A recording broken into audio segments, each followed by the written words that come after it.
Hello mga ka-KJ, it's me again, Madam KJ! Halina at pupunta tayo ng aming probinsya sa Gineangan, Quezon. At dito na nga pag nakita yung arko na yon at dito sa mga malilom na lugar ay siguradong malapit na kami sa bahay ng tatay. Ito yung time na talaga namang biglaan kaming napauwi ng Quezon. Kasi nga that time walang pasok ang aking tatlong anak at pinagpaalam ko naman yung aking kinder 2. Hindi na ako nagpatumpik-tumpik pa kasi nung bakasyon ay hindi naman kami nakapagbakasyon. Kaya ito na, nung nawala ng ilang araw na aral, ay talaga namang ura-uraday punta na kami sa bahay ng nanay at tatay. At ayan nga, nagwawalis na ang nanay diyan. O, diba? Ito yung time na may ubo at sipon ng aking mga anak at talagang sabi ko, kailangan nilang maligo sa dagat kasi nga, para mawala ang kanilang mga ubo at sipon. Yun naman talaga ang aming gamot tuwing kami ay may sakit dito sa aming probinsya nung kabataan namin.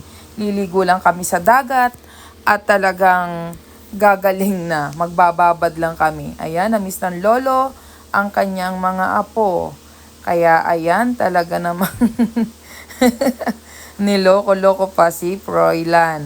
At dito nga ang nanay, ayan, talagang todo linis. Ito ang aming bakasyunan, ang bahay ng nanay at tatay. At pasalamat kami kasi gawa nga nang naayos na yung sahig. Kasi dati tiles lahat yan. Ang problema ay nagputukan na. Ayan, kaya yan, tinanggal na lang yung mga tiles. At talaga nakakatalisod na kasi dati. At dito nga ay talaga namang sabi ng tatay ay kumain na daw kami at nagluto siya ng ginataang seafoods. At dito nga ay talaga namang biglaan kami kung ano suot naming damit habang nasa bahay, yun na talaga ang naisuot.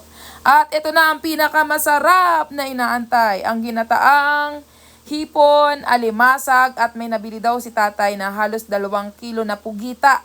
Kaya talaga namang ayan, ang sosyal ng nanay at tatay at naka-brown rice. O, diba? Ang saya! Nagustuhan ng aking mga anak ang brown rice. Oh, kasi kami hindi naman kami nagba-brown rice at eto na nga. Syempre hindi pwedeng hindi tayo kakain, 'di ba? Bibigyan natin yung pagkain na talaga namang ito yung lagi kong namimiss pag umuwi ng aming probinsya ay talagang yung manamis-namis na seafoods kasi sariwang-sariwa. Tipong galing pa sa lambat at pag ahon na dun sa dagat, ayun, diretso na kay tatay at dun na ibebenta. O, diba?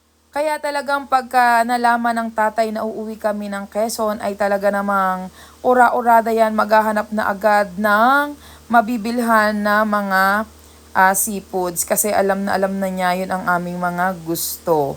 Ayan, kaya talaga naman that time ay hindi pwede ang asawa ko. Buti na lang si Pari ay talagang on the spot, ari namang makapag-drive. Ayan, ayoko pa kasing umato na mag-drive papunta sa malayo kasi talaga namang mahirap. Antukin kasi ako. Ewan ko ba, pag ako'y nasa sakyan, talagang tulog agad ako. Kaya pag may atake ako ng insomnia, ayan, iikot-ikot lang kami ng asawa ko, tulog naman ako sa sasakyan. O, diba? Ayun, ang aking pamparelax.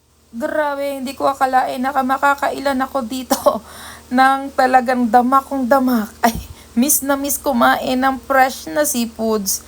Pero sige, tuloy lang. Kasi dito ko nararanasan ang pagkain ng seafoods, lalo na ang hipon, na hindi puro ulo. Kasi nga, pag dito sa amin sa Louisiana, halos ulo lang ang napupunta sa akin. Kasi lahat ng ulo ng asawa ko, ng anak ko, ayan, lahat ng hipon na ulo ay akin.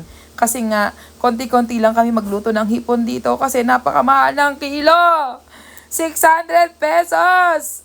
Unlike doon sa amin sa probinsya, may 250, may 300. O, diba? Ang saya. Kaya yan, unlimited kaming kain dyan. At talaga namang naparami ang aking kain dito. At sabi ko, sige lang, hanggat meron ay kakainin ko pa yung nasa aking pinggan. Ayan, may mga malalaki kasi yung dyan, yung pugita.